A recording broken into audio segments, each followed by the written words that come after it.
Hey everyone, Ryan from Ebike Escape. I am here with JT. We've been spending the last few days at Otter, and in this video we're going to show you our 10 favorite things related to electric bikes and electric bike accessories. We are on the Flyer Tandem dual belt drive electric bike. All right, so let's get into our full list. So I already mentioned this Flyer bike, but this is a new company to the market that appears to be making a big splash. Models include urban bikes, including a folding model, full suspension e-mountain bikes, and of course, this beautiful tandem bike with dual batteries. Prices range from around $4,500 up to around $11,000 for these Swiss premium e-bikes that sport Bosch motors.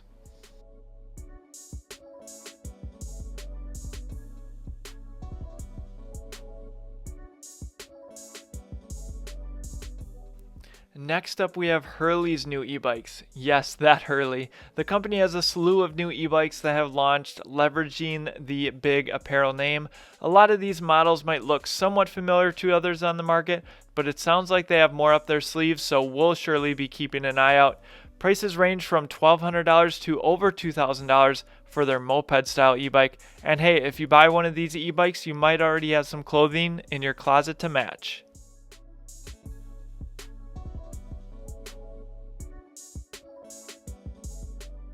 Behold the Hiplok D1000, currently a Kickstarter.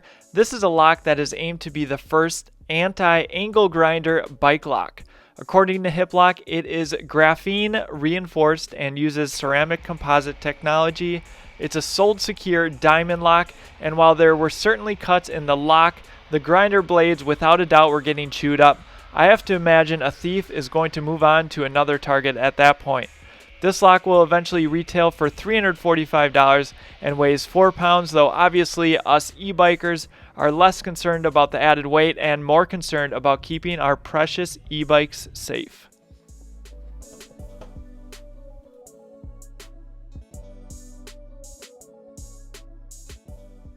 All-wheel drive electric bikes are not new, but I bet you haven't seen one without an actual front hub motor. And I'm a huge fan of all-wheel drive electric bikes.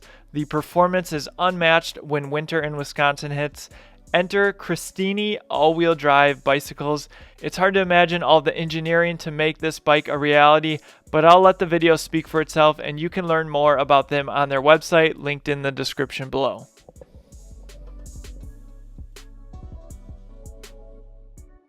Do you have a favorite bike you wish was an e-bike but don't want the extra weight that comes along with a full conversion?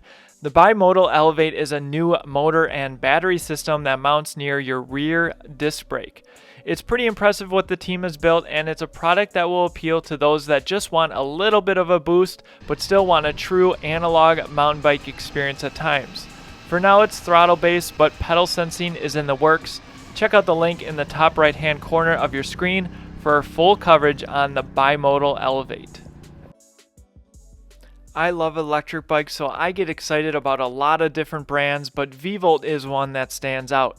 Belt drive bikes with mid-drive motors are an awesome combo, and these bikes come in priced less than the competition, and they even have a $1,400 single-speed model with an Acer motor. Yes, the same hardware company that makes computers, to tick that affordability box. The company is also innovating a bit in the packaging space, which is great to see. Bikes are still yet to ship, but needless to say, I'm excited for the packages that the company has put together. And if you want a closer look, check out the link in the top right hand corner of your screen for a walkthrough of all the models.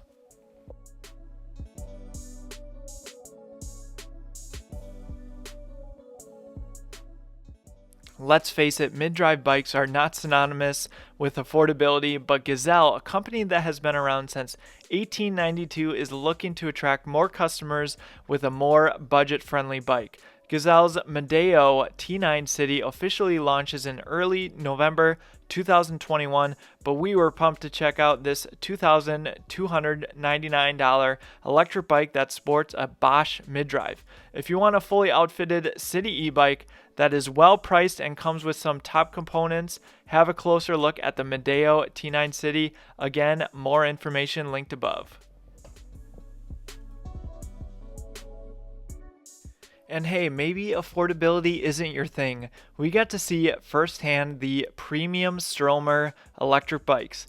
This is the ST3 Pinion electric bike.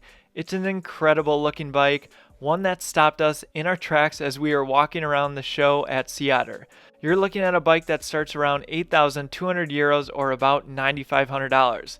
It has a Gates carbon belt drive, large 983 watt-hour battery, optional anti-lock braking system, and of course a 9-speed pinion gearbox housed by the cranks. And let's not forget about GPS tracking, Bluetooth, app connectivity. Basically, it has all the bells and whistles. Seeing this bike firsthand, I feel like they are in a class of their own. Okay, so I'm not a gravel rider, but it was hard to keep our eyes off the eRonin made by Alchemy, a bespoke bike company in Denver which designs and builds their bikes. Since these bikes can be made to order, you can get exactly what components you want, and you can even select your paint color.